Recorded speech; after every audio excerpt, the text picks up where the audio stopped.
ارواښاد خان عبدالغفار خان نه یوازې د پښتنو د حقوقو لپاره د انګریزانو او پاکستاني چارواکو په وړاندې مبارزه کړې، بلکې د هندوستان او بنگلادیش د هیوادونو د مظلومو اوسیدونکو غږ هم اوچت کړی وو. هماغه و چې د افغانستان او پاکستان ترڅنګ په هندوستان او بنگلادیش کې هم ځانګړی احترام ورته کېدی، او له همدې امله کله چې د هندوستان لومړی خپلواک حکومت جوړ سو، د ولسمشرۍ د چوکۍ غوښتنلیک ورته راولېږل سو.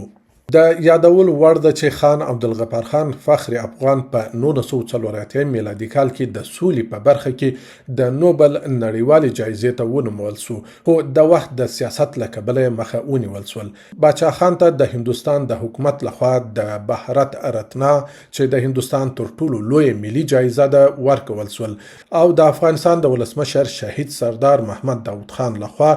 د افغانانو د ملي مبارز او مفکر جایزه ورکړل سوې ده.